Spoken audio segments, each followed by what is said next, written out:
안녕하세요. 안녕하세요. 자, 이론 정리 잘 하고 오셨나요? 네, 잘 하셨죠? 이번 주부터 해서 6주간 이제 6주에 걸쳐서 문제풀이반이 들어가잖아요. 그래서 식사요법 같은 경우에는 수업하고 나면 여러분들 굉장히 쓸 게 많잖아요. 그래서 저도 고민을 했어요. 이거를 어떻게 하면은 저도 전달을 잘하고 학생들도 이거를 그러니까 받아 적는다라는 게 사실 약간 있어서, 만약에 이제 이게 빔이 쏘아지고 스크린이 내려온다면은, 그러니까 판서 강의가 더 나을 것인지, 아니면은 PPT식으로 해서 이거를 답을 제가 문제를 올려놓고 나서 답을 띄워주는 게 더 옳을 것인지, 이런저런 고민들도 해봤었거든요. 근데 이제 지금 현재 학원 시스템 같은 경우에는 그런 PPT 강의 형태보다는 판서 강의 형태가 우선이었다 보니까 좀 그 부분이 있었었는데, 쓸 게 굉장히 많더라고요. 그래서 중간중간에 보면 막 학생들이 막 손 털고 있고, 막 저려오고 막 이러니까 어깨 아파하고 이런 거 보니까 굉장히 미안하기도 하고, 이런 생각도 들었었는데, 대략 제 거 식사요법 같은 경우에 제가 보니까 6주에 걸쳐서 들어갈 때 한 주당 15에서 20페이지 정도가 들어가는 것 같아요. 15에서 20페이지 정도가 들어가다 보니까, 지금 우리 책으로 따지면은 15에서 20페이지 정도면은 오늘 부분에 있어서는 소화기계 질환 앞쪽에 파트 부분까지 여러분이 정리를 해 오셨어야 돼요. 그래서 예를 들면 오늘 페이지에서 적어도 248쪽까지, 자, 248쪽까지 나는 해왔다 하시는 분 계세요?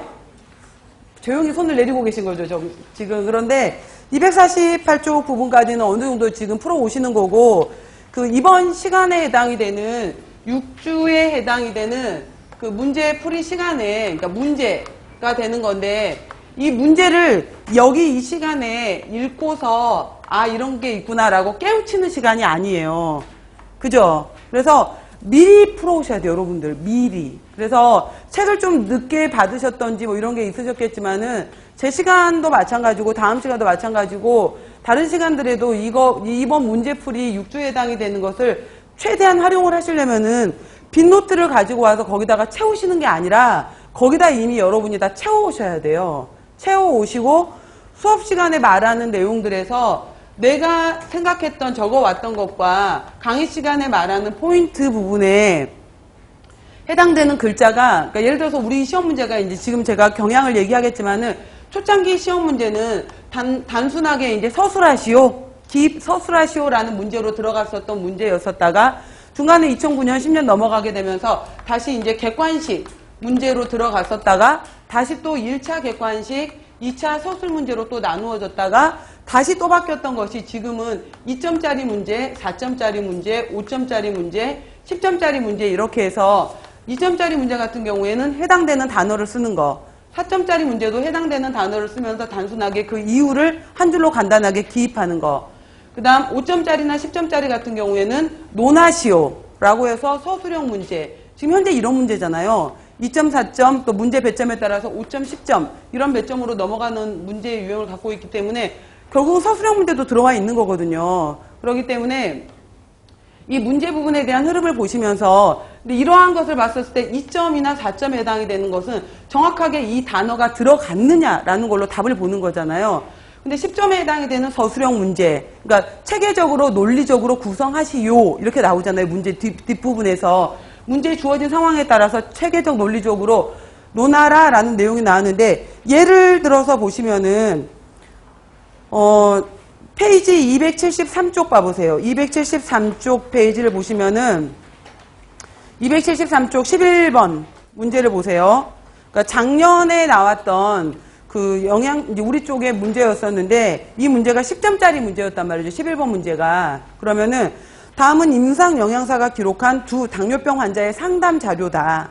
A 환자에게 이러한 아래와 같은 증상이 나타나는 이유와 식사요법에서 작성 방법에 따라서 논술하시오라고 되어 있었던 문제였단 말이죠. 그러면은 A의 경우에는 초등학생이고 여학생이다. 자, 갈증, 단 음료수, 식사를 충분히 하는데도 배가 고프다. 간식을 꽤 먹는다. 저체중이다. 체중 손실이 지속적으로 일어난다. 자주 피곤하다. 운동이나 활동하는 것을 별로 좋아하지 않는다. 호흡할 때 가끔 불쾌한 과일향 냄새가 난다. 케톤 케토시스. 깊은 호흡을 하기도 한다. 호흡이 잘 안 된다라는 거죠. 그 다음 공복 시 혈당 수치가 280이다 라는 거죠. 그 다음에 다음 페이지 보시면은 환자 B의 경우에는 40대 후반의 남자로 BMI가 29, 그럼 비만이라는 걸 알려준 거죠. 그 다음 운동하는 것을 좋아하지 않고 회식이 잦은 편이다. 고지혈증, 합병증, 고지혈증을 가지고 있다. 그 다음 인슐린 저항성을 가지고 있고, 마찬가지로 공복시 혈당 수치가 160이다. 아까 일형만큼은 A 환자만큼은 안 높았지만 126을 넘은 거잖아요. 그렇기 때문에 이걸 보고 나서 자, 지금 제가 문제를 풀려고 했던 게 아니라 밑에 문제 경향을 봐보세요. 그럼 작성 방법. 자, 환자 A가 음료수나 간식을 자주 먹는 이유를 혈액과 소변 중에 당과 관련해서 설명해봐라. 그럼 머릿속에 떠올라야 되겠죠. 혈중의 혈당은 높지만 무용지물이죠. 쓰일 수가 없기 때문에, 세포에서 사용할 수가 없기 때문에 결국은 소변 중에 당으로 빠져나오더라. 이런 식의 포인트. 혈중당이 높았다는 단어가 있었는지, 그래서 이용되지 못했기 때문에 소변 중에 당으로 빠져나왔다는 말이 있었는지 포인트. 그 다음 A 환자에게 체중 손실이 일어나는 이유를 설명하시오 라고 했잖아요. 혈당은 높았지만은 결국은 그 당을 이용할 수가 없기 때문에 체조직, 체지방이 분해가 되는 거죠. 그렇기 때문에 체중 손실이 일어나더라. 그러니까 체단백의 손실, 체조직의 손실이 일어난다 라는 말이 있었는지. 그 다음 A에게서 호흡 시 불쾌한 과일 향 냄새가 나는 이유, 그럼 케톤체가 발생된 이유잖아요, 결국은. 케톤체가 발생된 것을 지방산 산화와 연결시켜서 설명하라. 그리고 임상 증상을 서술해봐라. 라고 했잖아요. 그럼 이 문제 같은 경우에도 지금 케톤체 물질 중에서도 아세톤, 그 다음에 아세토아세테이트, 베타하이드록시 뷰티릭 액시드가 케톤체인데 그 중에서 아세톤 같은 경우에는 호흡을 통해서 나오는 거잖아요. 이 아세톤으로 인해서 불쾌한 과일향이 발생이 되었던 거다. 그럼 얘가 왜 생겼느냐? 결국은 EMP 경로를 통해서 TCA 사이클로 들어가는 과정에 있어서 당대사가 해당 과정이 제대로 일어나지 않았기 때문에 체지방에 해당이 되는 지방 부분에 있어서 베타 옥시데이션, 베타산화가 일어나면서 아세틸코에이가 만들어졌고, 이 아세틸코에이가 만약에 TCA 사이클로 들어가서 칼로리와 CO2와 물 분자로 완전히 에너지로 이용됐으면 완전 산화잖아요. 완전 산화되지 못했고 남았던 아세틸코에이가 축적이 되어서 케톤체를 만들었다. 여기까지 얘기를 해줘야 될 거 아니에요. 그다음에 증상을 얘기하시오라고 했잖아요. 증상, 이로 인한 증상을 얘기해라. 그러면은 갈증이 오고 호흡도 불편해지고 두통도 발생을 하더라. 이런 얘기도 해줘야 될 거 아니에요. 분명히 증상도 쓰시오라고 했죠. 그러니까 호흡, 그다음에 여러 가지 두통, 갈증 이러한 내용들을 얘기를 해줘야 되는 거고요. 환자 A와 B의 식사요법을 단순당과 에너지 섭취 면에서 비교 설명을 하시오라고 했죠. 그러니까 A 환자는 1형 당뇨 환자, B의 환자의 경우에는 2형 당뇨 환자였잖아요. 그럼 A 둘 다 일단은 단순당, 당장 지금 저혈당, 인슐린 쇼크가 발생되었다 이런 얘기는 없잖아요. 이런 얘기는 없기 때문에 A 환자와 B 환자의 경우에 A는 지금 아까 분명히 체중 손실이 계속해서 발생되고 있더라. 체중이 저체중으로 손실이 발생한다. B의 경우에는 BMI 29로 과체중이다 라는 얘기를 해줬잖아요. 그러면은 당장 지금 단순당에 해당이 되는 것은 제한해 주는 것이 맞고, 그 다음에 에너지 면에 있어서 A의 경우에는 충분하게 체중 손실이 일어나지 않도록 보충해 주는 식사로 가야 되는 거고, B의 경우에는 BMI가 29이기 때문에 표준 체중으로 내려올수록 조절을 해주는 것이, 낮추는 것이 포인트가 들어가야 되겠죠. 그 다음에 특히 이제 뭐 굳이 단순된 얘기를 해주고 싶다면은 저혈당 쇼크에 빠지지 않도록 특히 A형 환자 같은 경우에는 평소에 단순당 제품을 가지고 다니도록 한다. 뭐 이 정도 얘기를 해준다든지. 그러니까 에너지에서 한쪽은 충분히, 한쪽은 표준 체중으로 제한이라는 말이 들어가는지. 그 다음, 그러니까 마지막 문제 보시면은 그래서 위에 4가지 항목을 설명하되 논리 및 체계성을 갖춰서 구성해라 라고 했잖아요. 그러니까 말했던 것처럼 이 케톤체에 대한 내용을 쭉 쓸 때도 예를 들어서 첫 번째 이러한 기준으로 넘어간 거다. 두 번째 이러한 기준으로 넘어간 거다. 세 번째 이러한 기준으로 넘어간 거다. 그래서 이 환자의 경우는 이렇게 발생된 거다라고 해서 쓰는 연습을 하셔야 돼요. 그러니까 객관식 문제였다면은 1번의 답은 5번, 2번의 답은 4번 이렇게 번호만 체크하고 넘어가면 되는 거였지만은 이거는 기입을 해야 되는 거고 단순하게 서술해 주는 문제가 있었고, 지금 논리적으로 쓰시오, 체계를 갖춰서 써라라고 했었을 때는 우리가 이제 예를 들어서 뭔가를 얘기를 할 때 결론을 먼저 앞에다가 정리한 다음에 쭉 풀어내는 방법이 있고 자기 얘기를 쭉 쓴 다음에 마지막에 정리하는 방법이 있잖아요. 근데 우리 쪽 문제 같은 경우에는 먼저 정의를 내리고 그 정의에 따라서 써주는 것이 더 맞는 것 같아요. 그런 거기 때문에 이러한 것들을 이제 문장을 쓰시려면은 핵심 키워드, 해당이 되는 단어, 포인트라는 단어가 들어가 있으면은 감점이 없어요. 감점이 없는데 해당되는 단어가 없다. 분명히 아까 왜 케토시스가 발생이 되는지, 그거는 왜 발생되는지, 그래서 증상은 그랬는데 여기 두 가지는 썼어. 케톤제에 대한 아세톤 내용도 썼고 대사기전도 썼어. 근데 증상 내용을 안 썼네. 감점. 감점 이유가 정확하게 되는 거잖아요. 증상 쓰라 그랬잖아요. 문제. 그러면은 그런 식으로 해서 정확하게 문제를 잘 읽는 게 굉장히 중요해요. 그래서 이 문제에서 무엇을 쓰라고 했는지 문제.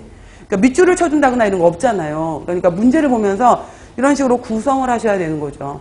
그래서 굉장히 꼼꼼하게 보시는 거고 와서 이 수업 시간에 이거를 정리하는 게 아니에요. 여러분들. 정리하는 게 아니라 이 노트에다가는 여기에다가는 이미 다 기록을 해오셔야 돼요. 빽빽하게. 다 기록을 해오시고 제가 이제 강의 시간에 말씀을 드린 게 내가 썼던 단어랑 같은 단어가 들어가 있다.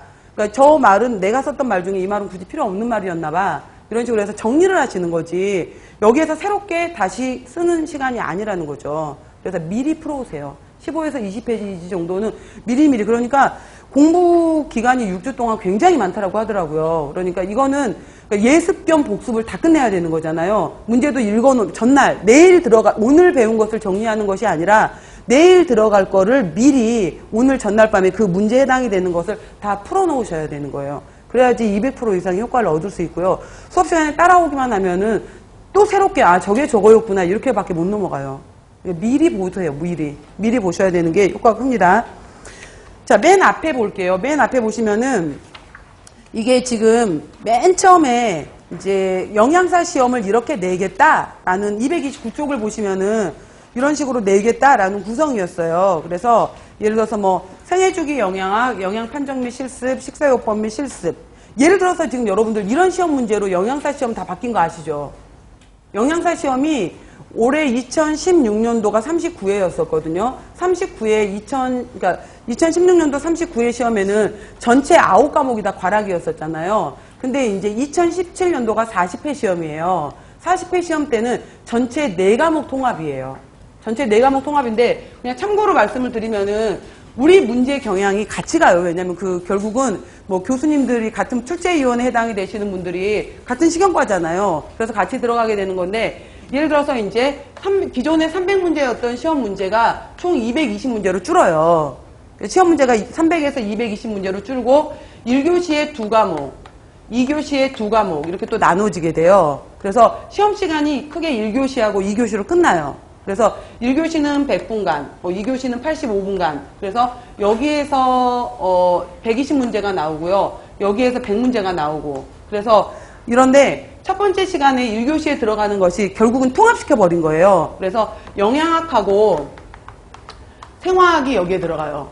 그러니까 같은 과목으로 그냥 묶어버린 거예요. 영양학, 생화학을 같이 묶어버렸고요. 그 다음에 1에서 2교시 이제 두 번째 장 시험 문제로 나오는 것이 영양교육. 그 다음에 교육하고 나서 식사요법. 그 다음에 생리학. 식사요법 및 생리학. 그래서 생리학 파트 같은 경우에도 식사요법에서 관련된 것만 나오겠다 이런 식으로 들어가 버린 거예요. 그리고 여기에 뭐 임상영양학이라든지 영양판정이 또 같이 들어가 버렸어요. 그래서 이렇게 그냥 하나가 한 과목인 거예요.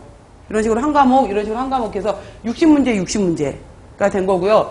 그 다음에 여기 부분에 있어서 이제 나왔던 것이 식품학, 그 다음에 식품미생물, 그 다음에 조리, 그 다음에 조리 같은 경우에도 시험 문제가 나오면서 여기 부분에서도 실험조리 포함, 그 다음에 저장학 및 가공학 포함. 근데 저장학 및 가공학 포함이라 했었는데 이게 전혀 별개가 아니라 예를 들어서 여러분들 두류의 가공이 뭐예요?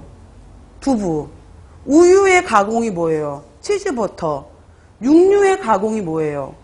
햄 소세지잖아요. 그거예요, 결국은. 그러니까 아주 멀리 동떨어지는 건 아니고, 결국은 같이 연결시켜진 건데, 식품학, 식품위생물 이렇게 조리 문제가 나오면서 여기에서 이제 40문제로 줄은 거고요. 그 다음에 뭐 위생법규, 그 다음에 이제 단체급식, 이렇게 들어가는 파트가 60문제. 또 이렇게 해서 들어가는 거거든요. 그래서 이런 건데 결국은 지금 우리식으로 해서 통합으로 들어가 버린 거예요. 다 통합으로 들어가면서 이 전체가 결국은 다 과락으로. 그러니까 모든 과목, 그러니까 하나, 둘, 셋, 네 과목 전체가 다 과락으로 들어간다라고 하는데 결국은 통합 과목이에요. 통합. 그래서 지금 보시면 우리처럼 똑같이 생애주기 영양학도 여기 들어가요. 같이. 생애주기 영양학, 영양 판정, 식사요법 이렇게 다 같이 들어가 있는 걸로 처음에 들어갔었고요. 그래서 크게 맨 처음에 이제 객관식 문제로 나올 때는 크게 4문제가 나온다라고 말하면서 개요 파트에서 1문제, 소화기계 질환 및 식사성 알레르기 파트에서 1문제, 당뇨 심순환계 질환 신장질환 파트에서 1문제, 비만 저체중 빈혈 파트에서 2문제 뭐 이런 식으로 나오겠다라고 했던 배정이 있었어요. 밑에 포인트를 보시면은 식사요법 및 실습 부분에서는 그러니까 식사요법 개요가 있잖아요. 그럼 옆에가 중요한 단어예요. 식품교환군. 자, 교환법에 대해서 그다음에 실제로 교환법 활용을 할 줄 아는지 굉장히 시험 문제 자주 나왔잖아요. 교환법 활용 문제는. 그다음에 병인식, 예를 들어서 맑은 유동식, 특히 연식 이 문제 많이 나왔었잖아요. 연식 문제 구별되었었고요. 그다음 소화기계 질환 및 식사성 알레르기에서도 먼저 이러한 대사 부분에서는 왜 발생되었느냐, 질병의 원인, 그럼 임상이죠. 임상영양. 진단, 증상, 그러니까 증상이 어떻게 나타났고 진단은 어떻게 했느냐, 판정이죠. 판정. 그 다음에 대사 변화가 어떻게 생겼느냐, 생리학이죠. 그러니까 원래 부분에서 어떤 식으로 대사 변화가 발생되었느냐. 그래서 질환이 생겼을 때, 질병이 있었을 때 약물로도 수술로도 식사로도 들어가는데 우리는 그 중에서 식사요법을 묻는 거잖아요. 그러니까 식사로 들어가는 치료법을 물어보겠다라는 내용인 거죠. 그 다음 당뇨병, 심순환기계 질환, 신장질환이 들어갔는데 자, 당뇨 같은 경우 마찬가지죠. 질병의 원인. 그 다음에 이거에 따라서 증상이 어떻게 나타났고 진단을 어떻게 하느냐. 아까 혈당, 공복시 혈당이 160이었다. 공복시 혈당이 280이었다. 이런 식으로 진단. 그리고 대사 변화, 케토시스가 발생했고 숨냄새는 어떻게 났고 여러 가지 두통이 발생을 하였고 이러한 대사 변화. 그래서 그중에 우리는 식사요법을 열량을 많이 줄래 조금 줄래 단순당은 어떻게 할래 식사요법을 어떻게 할래 이런 내용이잖아요. 다음 비만, 저체중, 빈혈의 식사요법. 그래서 마찬가지로 질병의 원인, 종류, 증상, 진단. 특히 비만 문제 같은 경우에도 굉장히 많이 나왔었는데 합병증과 같이 연결시켜서 나오는 문제로 많이 나왔었죠. 그래서 식사요법 이렇게 나오겠다라는 부분이었었어요. 자, 다음 페이지 보시면은 그래서 출제 유형을 이제 제시를 해줬었는데, 그러니까 지금 이제 이거 지금 강의를 들으신 분들 중에서 지금 뭐 처음 들으시는 분들도 있을 거고 아니면은 뭐 작년에는 인강으로 듣다가 올해는 실강으로 작년 올해 이렇게 들어오신 분들도 있을 거고 그러는데 전체적으로 이론이나 문제는 안 변해요. 그러니까 이론 문제는 그러니까 뭐 이미 이 답을 적어놓고 나서 나는 이 답 다 알아 이게 중요한 게 아닌 거 아시죠? 그러니까 결국은 개념 파악이에요. 개념 파악이고 빈 것이 있었을 때 내가 이 답을 읽는 게 아니라 체계적으로 정리할 줄 아는지 그거예요. 그러니까 답을 쓴다고만 생각하시지 말고 내가 빈 종이에 쓰는지를 체크를 하셔야 돼요. 빈 종이에 이렇게 나도 써낼 수 있는지 도출할 수 있는지 그걸 잘 보세요. 자, 첫 번째 1차 문제 보시면은 1차에 이제 객관식으로 나오겠다라고 했었을 때 소아 당뇨에 해당이 되는 아래 설명 중 가로에 들어간 적당한 말은 그랬죠. 그러면은 소아 당뇨 어린이가 가벼운 저혈당 증세를 보인다라고 했었을 때는 일단 혈당을 그러면 여기서 이제 머릿속에 떠올라야 되는 것 중에 하나가 혈당이 공복시 혈당이 보통 70에서 100 정도가 정상 범위에 들어가게 되는데 우리가 126 이상으로 말하게 되면은 126 이상에서는 당뇨로 진단을 하게 되고 70 아래인 경우에가 저혈당으로 떨어지게 되는데 50 아래이면은 좀 심각하게 나타나는 거죠. 혼수까지 빠질 수 있잖아요. 그런 경우에 정상적인 사람들의 경우에는 두세 끼 굶었다고 해서 내려가지 않아요, 쉽게. 근데 이제 당뇨 환자들의 경우에는 식사를 굶었을 때 이용이 되지 못, 인슐린이 없기 때문에 이용되지 못하기 때문에 그런 일이 발생을 하게 되는 건데 이 사이로에서 만약에 떨어졌다라고 하게 되면 빨리 다시 올려야 될 거 아니에요. 그러니까 얼른 올려주기 위해서 이때 사용할 수 있는 것이 단순당이잖아요. 바로 흡수될 수 있는 단당류, 이당류 해당이 되는 것들. 그래서 단당류, 이당류에 해당이 되는 당류 물질, 단순당에 해당이 되는 걸 넣어주게 되는 건데 보통 그 양이 10에서 15g 정도죠. 10에서 15 정도를 섭취하면 회복될 수 있다.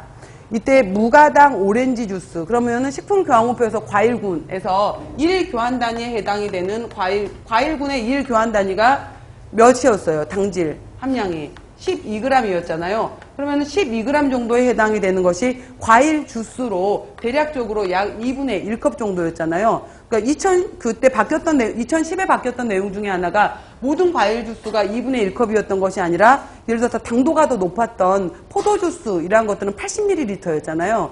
근데 그거 말고는 대부분의 과일의 경우에는 100ml 정도로 해서 2분의 1컵 정도였잖아요. 그래서 당도가 높았던, 참고로 써놓으세요. 당도가 높았던 포도 주스, 배 주스, 그러니까 포도와 배 같은 경우에는 80이었어요.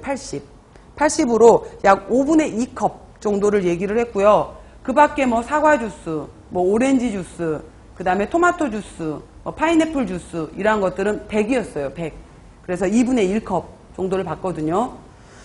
그러면은 여기에 그 해당되는 답으로 들어갈 수 있는 게 뭘까요? 그렇죠. 5번이 되겠죠. 12g 정도의 무가당 오렌지 주스, 무가당, 천연. 무가당 오렌지 주스 2분의 1컵에 해당이 된다라고 했었고요. 그리고 나올 때 다시 한번 정리를 하셔야 되는 것 중에 하나가, 그러니까 여러분들은 더 많이 공부를 하셔야 되는 게, 이번에 2015 한국인 영양섭취 기준이 1월에 발표가 되었기 때문에 올해 그 발표된 변경된 내용으로 많이 나올 거란 말이죠. 그랬을 때 그 핵심으로 해서 많은 부분이 나왔던 게 우리나라 사람들의 전체적인 당질 섭취를 줄이자라는 내용이 많았었잖아요. 그러니까 이 부분으로 정리를 반드시 꼭 해놓으셔야 될 거예요. 그래서 당질 얘기를 하게 되면은 크게 식품이 가지고 있는 원래 함유되어 있는 식품 내재당하고 조리 가공 시 첨가당이 있었잖아요. 첨가당. 그래서 식품 자체가 갖고 있는 내재된 당, 지금 무가당 오렌지 주스 같은 경우에는 오렌지 자체가 가지고 있는 내재된 당만 얘기를 한 거잖아요. 그리고 이제 조리 가공 시 첨가당으로 두 가지를 크게 나눌 수 있었는데, 우리 이번에 그거 에너지 필요 추정량, 그러니까 전체 필요한 에너지에 있어서 당질의 경우에 전체 에너지의 몇 퍼센트 정도로 제한하자 그랬어요. 15에서 20% 정도로 조절하자 그랬었고, 특히 조리 가공 시 첨가되는 양은 그렇죠. 10% 이하로 조절하자. 그래서 5에서 10 정도, 10 아래로 조절하자라는 내용이 있었잖아요. 그리고 조리 가공 시 첨가되는 당의 대표적인 것들에 설탕도 있었고, 뭐 액상과당도 있었고, 시럽도 있었고, 당밀도 있었고, 꿀도 있었고, 이런 내용들도 몇 개 얘도 좀 기억해 놓으세요. 그래서 지금 무가당 오렌지 주스라고 했던 것은 이러한 당을 첨가하지 않은 내재된 당만을 얘기한 거였다는 거, 그죠? 이렇게도 구분하시면서 저런 부분이 저렇게 적용이 될 수 있구나 라고 보시면서, 다음 영양 상담을 받고 있는 비만 어린이 경희에게 권장할 수 있는 식사요법을 골라봐라 라고 했죠. 포인트는 문제를 꼭 잘 보세요. 비만이에요, 비만. 그래서 주식으로 죽이나 국수는 건장식품이다 라고 했는데, 나트륨 얘기 이런 거 일단 없잖아요. 비만 얘기를 했었고, 죽이나 국수의 경우에는 수분이 많이 갖고 있기 때문에 포만감을 줄 수 있죠. 맞아요. 죽, 국수는 포만감을 줄 수 있기 때문에, 뭐 예를 들어서 국수 나트륨 함량이 많아. 여기까지는 아직 안 들어요. 고혈압 얘기가 없었잖아. 비만 자체만 포인트예요. 그래서 죽, 국수는 양이 많으면서 포만감, 수분을 많이 함유하고 있는. 그 다음 음식을 먹을 때는 작은 접시를 사용한다. 맞죠? 그래서 내가 많이 먹는 것처럼. 그 다음 단백질은 체중 킬로그램당 1.0에서 1.5. 그래서 특히 소아, 당뇨인 경우에는 성장에 대한 배려를 해줘라 라는 내용이 있었죠. 그래서 무조건 당질은 줄이는 게 아니었었어요. 그 다음에 탄수화물은 최소 100g 이상 섭취를 하도록 한다. 그래서 우리 기준, 그러니까 보통 100에서 130 정도를 얘기를 했죠. 자, 무엇을 예방하기 위해서? 그렇죠. 케토시스를 예방하기 위해서. 그래서 여기서는 정답이 가나다라 5번이 되는 거죠. 그 다음, 만약에 이제 서술형 문제 2차 문제가 나오겠다라고 한다면 이건 좀 길게 예제를 들어준 거였어요. 그래서, 자, 지수의 경우에 만 11세, 남자 어린이다. 그 다음 키 150에 몸무게 40 축구선수가 되는 것이었고, 자, 며칠 전 방과 후 축구를 하던 중에 갑자기, 자, 밑줄 해놓으세요. 기운이 없어지고 메스꺼움을 느꼈다 라고 말을 했죠. 기운이 없어지고 메스꺼움을 느꼈다. 그러면은 바로 이제 증상 중에 하나로 무기력, 그 다음에 지금 나온 것처럼 메스꺼움, 그 다음에 구토, 그 다음에 더 진행이 되면 탈수, 더 진행이 되면 혼수까지 넘어갈 수 있어요. 무기력, 메스꺼움, 구토, 탈수, 혼수. 그러니까 증상들도 쭉 흐름. 쓰러졌다. 친구들이 달려가 보니 의식이 없는 상태, 땀을 지나치게 많이 흘렸고 탈수죠. 흘리고 있었다. 자, 전화를 받은 부모님은 급히 달려와 구급차를 불러서 병원에 입원시켰고 제1형 당뇨병으로 진단. 자, 제1형 당뇨병으로 진단받았고 공복시 혈당 검사가 표 1에 해당이 된다. 자, 5% 포도당하고 레귤러 인슐린, 칼륨, 인. 자, 칼륨, 인은 전해질이죠. 수분과 전해질 균형을 위한 전해질. 그러니까 인슐린 더하기 수분과 전해질을 지금 정맥주사 받은 거예요. 그래서 회복되어 갔다. 자, 퇴원을 했고 영양교사에게 본인이 1형 당뇨 있다는 것을 알렸다. 그래서 점심 식사, 간식 양에 대해서도 상의하기를 원한다. 자, 꿈에 대해서 염려를 했다. 뭐 이런 내용이 있었어요. 이제 밑에 표를 보시면은 공복 혈액 검사 결과에서 정상 범위, 헤모글로빈 수치 12에서 16 범위에서 11, 약간 낮죠. 그 다음에 헤마토크릿 범위도 36에서 38%인데 그 사이 껴있고요. 자, 일단은 글루코즈가 굉장히 높다라는 걸 볼 수 있죠. 혈당이 65에서 110까지 봐줬는데 340이었고요. 콜레스테롤 수치는 140에서 190 사이에서 가운데 정상 범위. 자, ALT, 바로 옆에 나와 있는 AST, 알라닌 트랜스퍼라제, 아스팔테이트 트랜스퍼라제는 뭐예요?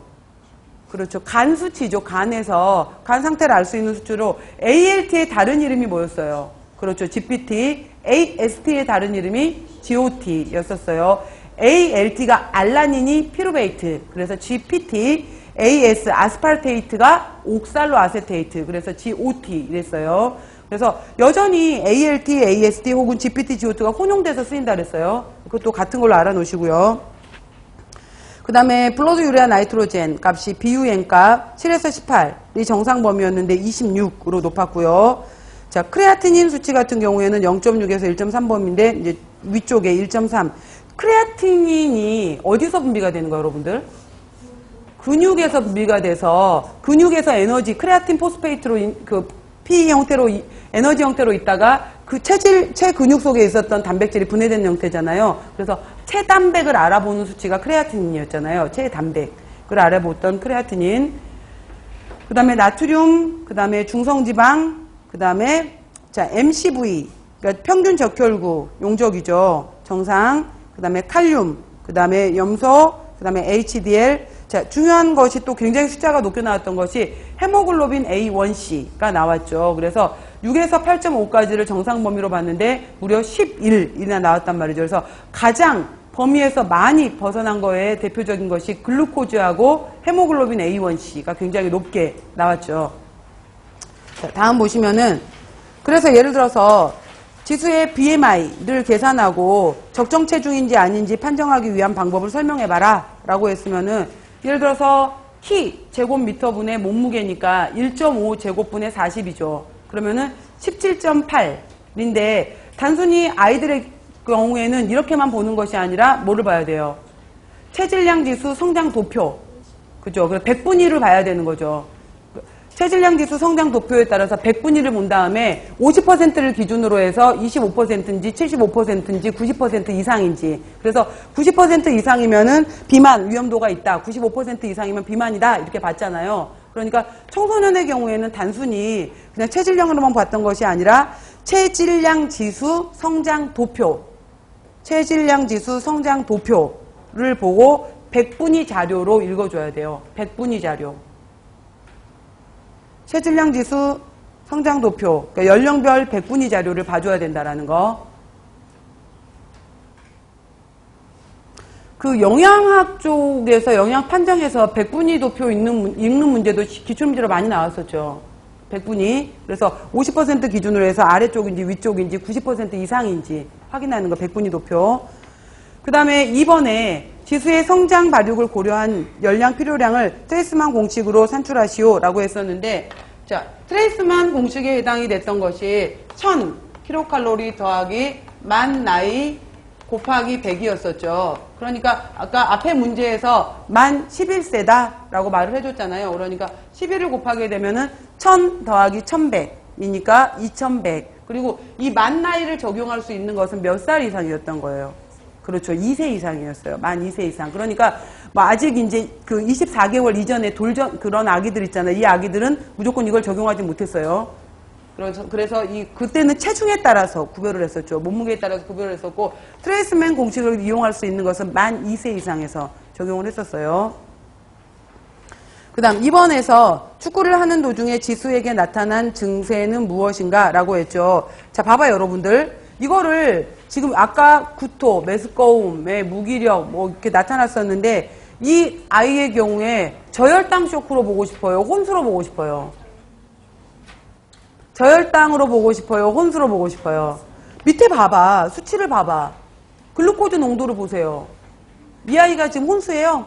저혈당이에요? 저혈당 아니잖아. 병원에 가자마자 바로 검사했다며. 340이 나왔잖아요. 저혈당 아니잖아. 저혈당 아니고 이 사람의 경우에는 뭐예요? 혼수예요. 케톤성 혼수. 알려줬잖아. 그러니까 무조건 지금 운동하다가 쓰러졌으면 무조건 인슐린 쇼크가 아니야. 그죠? 밑에 숫자를 봐, 숫자를. 그러면 봤더니 글루코즈에서 지금 이미 혈당 농도가 340으로 나왔잖아요. 340이 나왔기 때문에 저혈당이 아니라고. 저혈당이 아니고 바로 당뇨병성 케톤증 혼수였던 거예요. 당뇨병성 케톤증 혼수.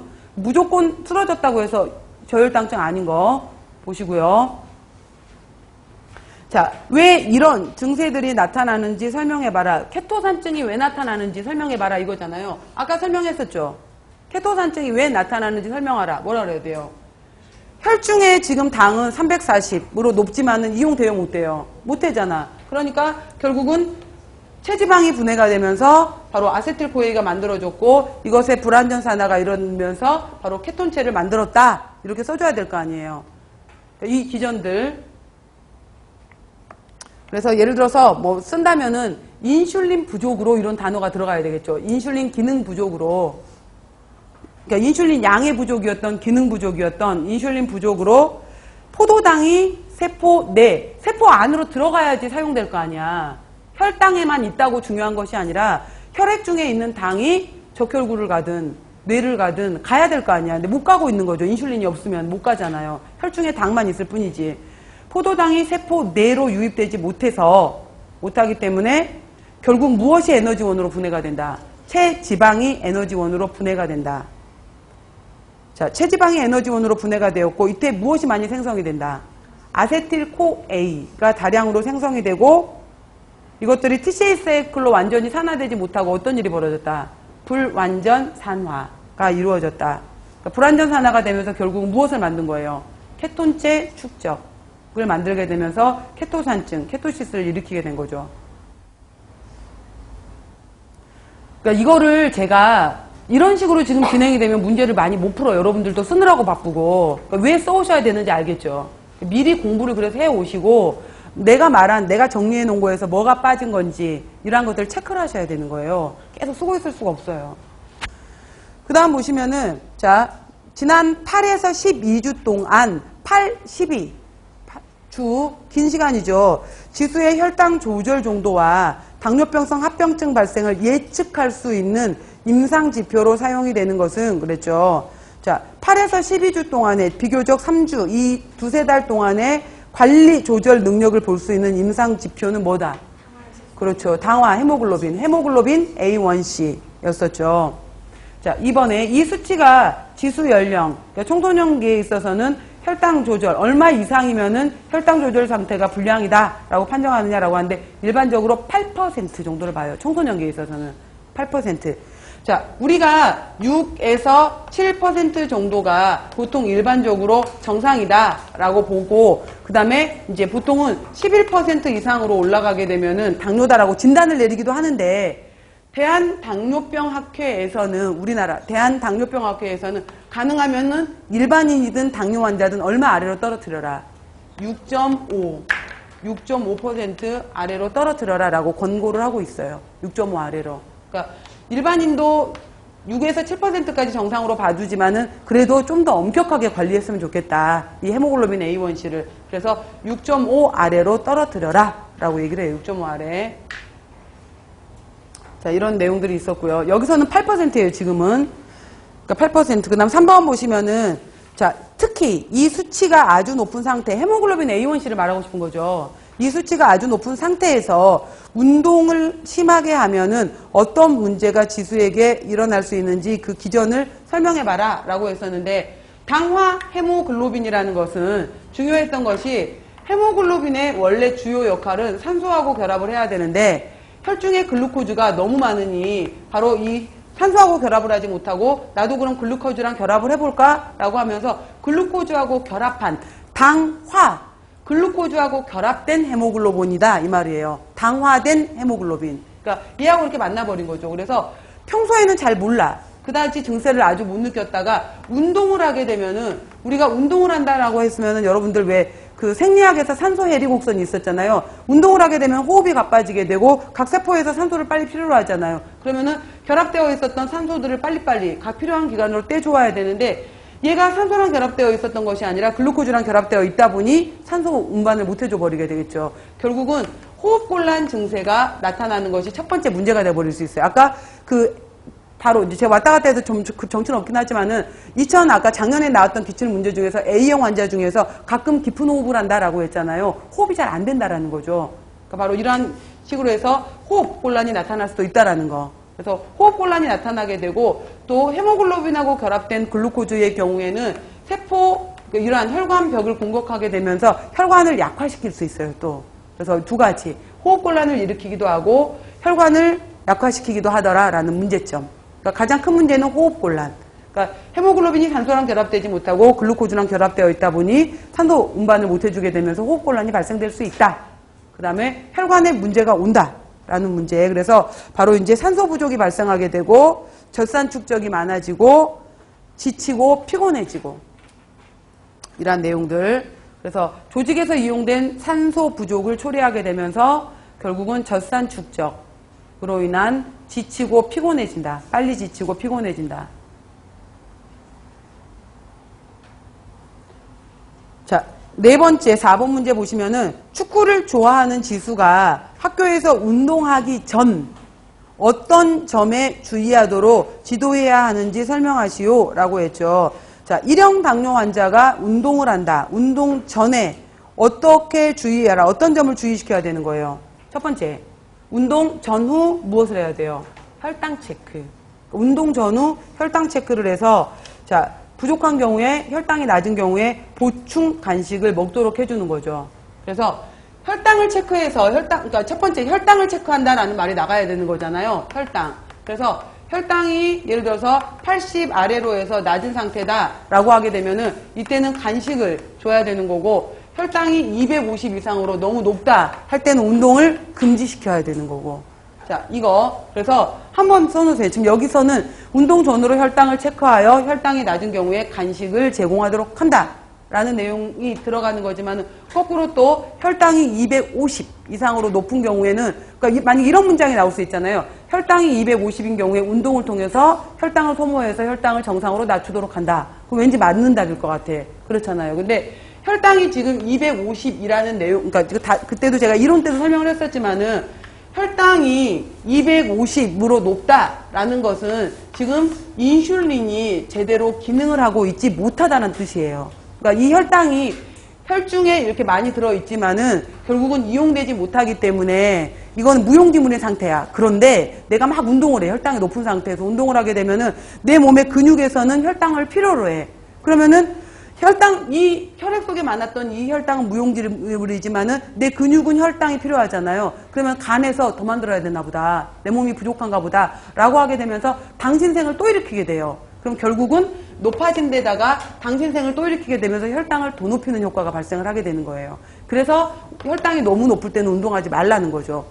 예전에 생리학 문제에서, 그러니까 생리학 문제가 나왔을 때 어떤 문제가 있었냐면은, 우리 세포에 항상성 얘기가 나오면서, 왜 생리학 처음 파트가 항상성이잖아요. 그래서 우리 몸이 뭐 36.5도의 체온을 유지하는 거, 혈압을 120에 80을 유지하는 거, 이것들이 결국 몸에서 항상 항상성을 이루고 있는 거죠. 이러한 내용이 나오면서 어떤 문제가 있었냐면은, 당뇨 환자의 그러니까 생리학 문제인데, 당뇨 환자의 세포는 어떠한 상태를 나타내기가 쉬운가, 이런 시험 문제가 있었어요. 그러면은 당뇨 환자가 이제 예를 들어서 세포가 이렇게 있고 바깥쪽에 그러니까 세포 내물질, 세포 외물질이 있을 수 있잖아. 근데 세포 외 당뇨 환자는 글루코즈가 너무 많아. 그죠? 그러니까 이용되지 못하는 글루코즈가 너무 많네. 그러면은 세포는 상대적으로 무슨 저예요, 고예요? 저농도가 되겠지. 그래서 바깥쪽은 상대적으로 무슨 농도가 되는 고농도가 되겠죠. 그러면 삼투 현상에 의해서 물은 어디에서 어디로 빠져요?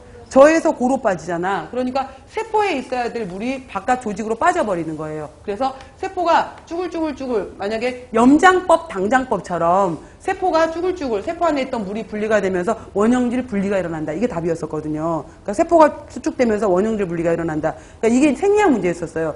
이런 식으로 바로 삼투 농도하고 연결이 되는 기전들이거든요. 그리고 이제 그 며칠 전에 제가 뉴스를 보는데 그 요즘에 뭐 연예인들 나와서 이제 뭐 먹방, 그러니까 먹는 장면 보여주면서 뭐 입에 넣으면서 신음소리를 낸다든지 그러한 것들을 푸드 포르노라고 표현을 하잖아요. 그러니까 일종의 이제 그거를 섹스하고 연상을 시키게끔 그 행동을 이렇게 하는 장면들이 나오면서 이제 더불어서 같이 나왔던 게 먹기 대회에 나오는 것들 좀 문제가 많지 않느냐라고 했는데 미국에서 물 먹기 대회를 한 여성이 있었던 거예요. 그러니까 물을 누가 더 짧은 시간에 많이 섭취하는가. 그래서 근데 배짱 마른 여자였는데 그 여자가 1등을 했어. 그날 1등을 했는데 보여주는데 정말 말랐던 여자인데 그 상 받을 때 보니까 배가 아랫배가 이렇게 튀어나온 거예요. 물 너무 많이 섭취하고 그날 저녁 사망했어요.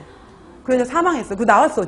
제가 이번 주에 보면서 수업 시간에 저거 얘기해줘야지 이러면서 그거 봤었거든요. 사망했어. 그날 밤에 사망이었었는데 이유가 뭐였었냐면은 봐봐요. 거꾸로 이번에는 세포가 이렇게 있었는데 바깥쪽에 물이 너무 많이 들어와 버린 거야. 물이 그러니까 필요 이상으로 너무 많이 들어왔잖아요. 적당량이 아니라 한꺼번에 너무 많은 물을 섭취를 한 거지. 그러다 보니까 상대적으로 바깥쪽이 저농도가 되고 세포 안쪽이 고농도가 됐네. 그럼 물은 저에서 고로 들어가면서 세포가 터져버린 거예요. 아시겠죠? 그래서 사망. 그날 저녁.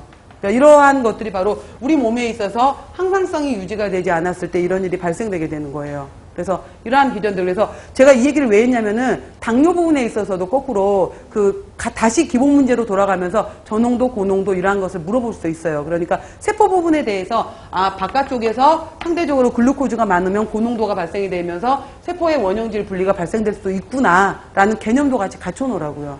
이러한 식으로 해서. 자, 그래서 운동 전후 혈당 체크, 보충 간식을 먹도록 한다라고 했고, 보통 이제 일형 당뇨 아이들의 경우에는 저혈당이 많이 발생되기 때문에 항상 단순당을 가지고 다니도록 하죠. 그 단순당이 뭘까요? 아이들이 그렇죠. 초콜릿이라든지 사탕이라든지 주스라든지 이러한 것들, 당분 음료를 가지고 다니면서 저혈당 증세에 대처할 수 있도록 교육을 시켜주는 거예요. 스스로한테. 저혈당 증세에 대처하도록 한다. 자, 하나 더. 다음 증세에서는 운동을 금한다. 써보세요, 여러분들이. 어떤 경우에, 거꾸로 이제 이거는 지금 저혈당증을 우려를 하면서 단순당을 체크하시오. 이렇게 얘기를 해줬지만은, 거꾸로 다음 상태에서는 운동을 아예 못하게 해야 돼. 지금 첫 번째 말했던 거, 혈당이 얼마 이상일 때, 250 이상일 때, 250mg/dL 이상일 때, 그 다음에 또 어떤 상태? 배고픔, 공복 상태. 공복 상태. 세 번째, 자, 이미 어떤 증상이 나타나고 있어? 케토시스. 케토시스 증상이 나타나고 있어. 자, 마지막 네 번째. 일형 당뇨면 인슐린 주사를 맞을 확률이 높아.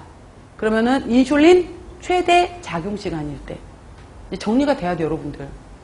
이 경우에는, 네 가지 경우에는 운동을 금하더라. 혈당이 너무 높아도, 너무 배가 고파도, 이미 케토시스 증상이 나타나고 있어. 인슐린 약물의 최대 작용 시간이야. 그럼 최대 작용 시간은 급하게 저혈당으로 빠져버릴 수 있다는 얘기잖아요. 이럴 때는 운동을 금하도록 한다라는 내용인 거죠. 다음, 지수의 경우에 제일 중요한 식사관리 방안은 무엇이냐라고 했죠. 그러면은, 자, 여기서는 무엇을 얘기하고 싶을까요? 제 1형 당뇨고, 1형 당뇨는 무엇을 맞아? 인슐린 주사를 맞을 거고, 인슐린 주사를 맞으면 제일 중요한 건 뭘까요? 주사 작용 시간과 식사 시간의 규칙성. 그러니까 규칙적인 식사. 그러니까 약물은 최대 작용을 하고 있는데 나는 음식을 안 먹었어. 그럼 저혈당에 빠져버릴 수 있잖아요. 저혈당에 오게 되면은 아이들의 경우에는 특히 뇌 손상으로 많이 갈 수 있기 때문에, 뇌 부분으로 갈 수 있기 때문에 바로, 그래서 여러분 기억나지? 당뇨 부분 했었을 때 영유아의 경우에는 그 공복시 혈당 범위를 좀 높게까지 잡아줬던 거, 180, 200까지도 잡아줬던 거, 그게 바로 뇌 부분에 대해서 급하게 너무 타이트하게 잡게 되면 뇌 문제가 될 수 있기 때문에 그랬던 것들. 그래서 바로 인슐린 종류에 따라서 식사 배분 규칙적으로 잘해라, 이러한 내용들이었고요. 자, 두 번째, 혈당 관리가 제대로 잘 되지 않을 경우에 생길 수 있는 합병증에 대해서 설명해라 라고 했죠. 그래서 일반적으로 이제 크게 뭐 꼭 일형 당뇨뿐만 아니라 당뇨 전체 합병증을 보자면은 급성과 만성으로 나눌 수 있는데, 급성 합병증에서는 지금 그러니까 뭐 가장 그렇죠, 갑작스럽게 혈당이 낮아져 버리는 인슐린 쇼크라고 말할 수 있는 저혈당 증상이 나타날 수도 있고, 지금 말한 것처럼 케톤증성 혼수가 발생할 수도 있는 거고, 그 다음에 노인들에게서는 뭐였었어요? 그렇죠, 비케톤, 그러니까 케톤체가 아니라 비케톤성, 말 그대로 진짜로 고삼투압성 혼수라고 해서 무려 혈당이 600, 1200까지 올라가 버렸잖아요. 엄청난, 그죠? 그래서 바로 케톤증 혼수라든지 뭐 비케톤증 고삼투압성 혼수라든지 있었는데, 굳이 처방법을 체크를 하자면은 저혈당에서는 뭐였어요? 일단 의식이 있다면, 그렇죠, 단순당 15에서 아까 10, 15 정도의 단순당을 섭취를 해주고, 의식이 없어, 그럴 땐 어떻게 해야 돼요? 포도당 주사. 그래도 안 돌아와, 그럴 땐 어떻게 해? 글루카곤 주사를 해준다든지, 이런 여러 가지 저혈당 증상 처리 방법이 있었고요. 케톤체가 너무 많아서 발생되는 혼수야. 그 다음에 케톤체가 아니라 글루코즈가 너무 높아서 발생되는 혼수야. 빨리 아까 말한 혈액 속에 그 세포하고 뇌 외부 간에 조절을 해줘야 되는 거잖아요. 빨리 항상성을 찾아줘야 돼. 그래서 케톤체를 빨리 에너지로 대사시켜줘 버려야 돼. 글루코즈를 빨리 에너지로 대사시켜줘야 돼. 그럼 무엇을 넣어줘야 돼요? 그렇죠, 인슐린 주사와 더불어서 우리 조절할 수 있는 뭐를 넣어줘야 돼요? 그렇죠, 전해질, 수액제를 넣어서 항상성을 유지하도록 해준다. 그래서 아까 칼륨과 인 주사한다라는 내용이 있었잖아요. 정맥 주사 해준다, 이런 내용들이 있었던 거. 그 다음에 만성 합병증에 있어서 대표적인 것 중에 하나가 혈관계 합병증들이 있었죠. 혈관. 그래서 혈관계 합병증에서도 큰 혈관, 대혈관도 있었고 미세혈관 합병증도 있었잖아요. 그래서 대혈관 합병증으로 관련된 대표적인 것들이 뭐였어요? 그렇죠, 심장질환들이었었죠. 대혈관 합병증의 대표적인 것들이 바로 심장병이라든지 동맥경화라든지 또 고지혈증이라든지 그 다음에 뇌졸중도 해당이 돼요. 뇌졸중. 미세혈관에서는 끝없이 신장의 포도당 역치를 계속 건드려. 신장의 그 세뇨관에서도 더 이상 흡수하지 못해. 계속 쏟아내면서 결국은 신장이 같이 망가져. 그게 뭐였어요? 당뇨병성 신증. 당뇨병으로 인한 신장질환이었잖아요. 그 다음에 또 어디에 문제가 왔어요? 그렇죠, 망막에도 문제가 왔죠. 망막변, 결국 눈에 있는 망막에 있는 세포가 터져버리는 것들. 망막변증. 그 다음에 신경장애도 왔었죠. 신경장애가 오게 되면서 신경장애. 그래서 결국은 신경장애로 인해서 자율신경, 말초신경 문제가 올 수 있었던 거 있었고요. 그 다음에 특히 당뇨 환자들의 경우에는 합병증에서 또 문제가 됐던 것 중에 하나가 감염이었잖아요. 그래서 쉽게 면역력이 워낙 결핍되어 있고 감염이 쉽게 오다 보니까 뭐 요로결석이라든지 폐결핵이라든지 여러 가지 이러한 질환들, 피부 환홍이라든지 궤적, 썩어버리는 것들. 그래서 심각하면은 이제 절단까지 가야 되는 거였잖아요. 이런 여러 가지 합병증 문제. 자, 이렇게 해서 지금 당뇨 파트를 얘기를 했었는데, 예를 들어서 이거예요.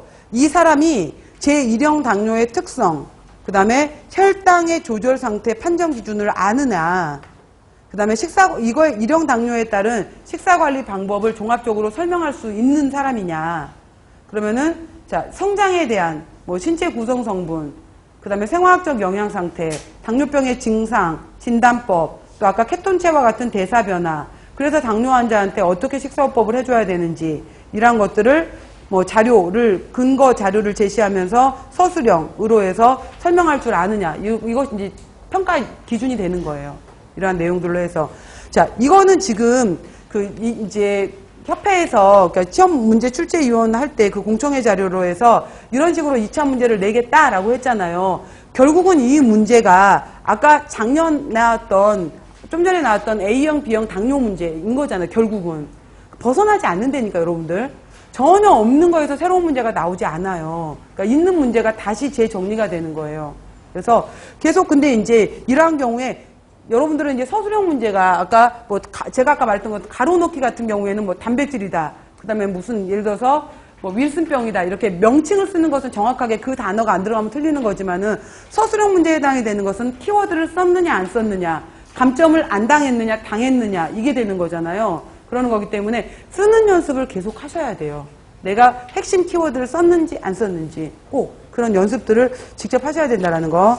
자, 다음 페이지 보셔야 되는데 잠깐 쉬고 자, 식사요법의 개요 부분부터 들어가도록 하겠습니다.